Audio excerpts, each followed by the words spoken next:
सिद्धार्थनगर में मेरी माटी मेरा देश कार्यक्रम के तहत जिले के मिठवल ब्लॉक में मेरी माटी मेरा देश कार्यक्रम का आयोजन किया गया। 121 गांव के मिट्टी के कलश ब्लॉक पर पहुंचा खंड विकास अधिकारी मिठवल सतीश सिंह के नेतृत्व में कार्यक्रम का आयोजन किया गया।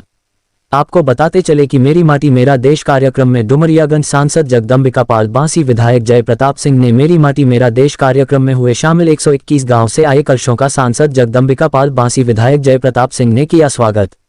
वहीं सांसद जगदम्बिका पाल ने मीडिया से बात करते हुए कहा कि प्रधानमंत्री के आह्वान पर पूरे देश में मेरी माटी मेरा देश कार्यक्रम का आयोजन हो रहा है। सांसद जगदम्बिका पाल ने कहा कि हमारा सिद्धार्थनगर जनपद एक आकांक्षी जनपद है। सरकार द्वारा चलाई जा रही योजनाओं की तारीफ करते हुए कहा कि देश के प्रधानमंत्री जी व उत्तर प्रदेश के मुख्यमंत्री जी के नेतृत्व में तेजी से विकास का कार्य हो रहा है। मेरी माटी मेरा देश कार्यक्रम में मिठवल ब्लॉक के प्रमुख प्रतिनिधि डॉक्टर दशरथ चौधरी, खंड विकास अधिकारी मिठवल सतीश सिंह, सांसद प्रतिनिधि प्रिंस, ब्लॉक कर्मचारी व सम्मानित जनता रहे मौजूद। मेरा माटी मेरा देश ये कार्यक्रम भारत के प्रधानमंत्री श्री नरेंद्र मोदी जी के आह्वान पे पूरे देश के एक एक गांव में, उस गांव के आंगन से हमारे भारतीय जनता पार्टी के कार्यकर्ता भी, या हमारे उत्तर प्रदेश में एक एक गांव के सम्मानित प्रधान, सेक्रेटरी, हर आंगन से एक चुटकी मिट्टी, या जिस आंगन में पक्का है तो वहाँ एक चुटकी अक्षत संग्रह कर रहे हैं। आज इस मिठवल विकास खंड के प्रांगण में ये पूरे मिठवल के 121 गांव सभाओं से आई हुई उस कलश का हमने अपने उत्तर प्रदेश के लोकप्रिय विधायक पूर्व मंत्री जय प्रताप सिंह जी, दशरथ चौधरी जी, हम सब ने उसका स्वागत किया, इस माटी का नमन किया, वीरों का अभिनंदन किया। और ये आज सभी गांव सभाओं से ब्लॉक पे संग्रह हुआ है, समापन नहीं है। इसी तरह से जिले के 14 विकास खंडों पे संग्रह करने के बाद ये जिले से 25 तारीख को ब्लॉकों से जिले पे जाएगा, जहां वहां पे इसका स्वागत किया जाएगा। और फिर उसके बाद प्रदेश की राजधानी लखनऊ में जाएगा, जहां उत्तर प्रदेश के यशस्वी मुख्यमंत्री योगी जी इसका स्वागत करेंगे।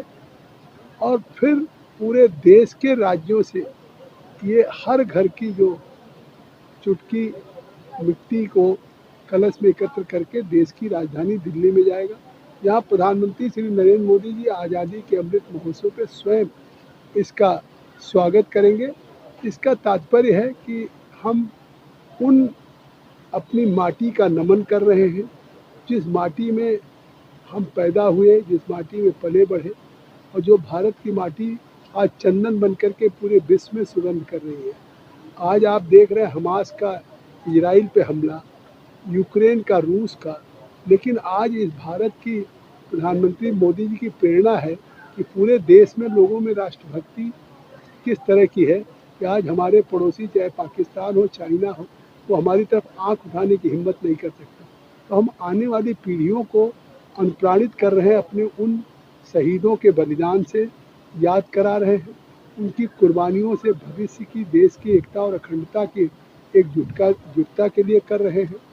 तो ये आज का मिठवल का कार्यक्रम उसी आज़ादी के 75 वर्ष पूरे होने के अमृत महोत्सव में जिस तरह से अमृत सरोवर बना, जिस तरीके से शिला फलकम लगा, तिरंगा यात्रा निकला, अब हम हर घर की एक चुटकी माटी देश की राजधानी दिल्ली के कर्तव्य पथ में जो अमृत वाटिका बनेगी, वहाँ मिठवल के भी हर गांव की एक चुटकी मिट्टी उस अमृत वाटिका में हो।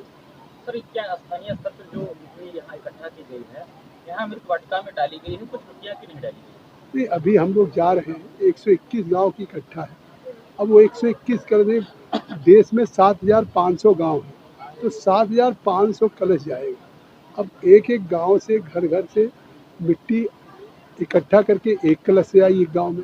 अब एक गांव से हम उसमें से थोड़ी थोड़ी मिट्टी, 121 गांव की मिट्टी को एक कलश में डाल देंगे, तो वो सभी गांव का प्रतिनिधित्व होगा। तो वो अब उसी कार्यक्रम को करेंगे। वो हमारा कलश इस ब्लॉक का, और 121 कलश आ गए हैं। अब हम उस 121 कलश से चुटकी निकाल करके उस हम ब्लॉक के कलश में संग्रह करें। ये पहला कार्यक्रम नहीं है। वहाँ पर मैंने पहले भी बोला था कि दिल्ली में शहीद स्थल बना है, जो पिछले 75 साल में नहीं बना था। इसी कारण से उसको पहली बार बनाया गया है। वो पूरे देश में जो भी जवान सैनिक जो युद्ध में या सीमा पर लड़ाई लड़ते हुए बलिदान हुआ था, उनके नाम पर एक बहुत बड़ा स्मारक बना हुआ है। और ये कार्यक्रम हर एक गांव के परिवार से जुड़ा हुआ है।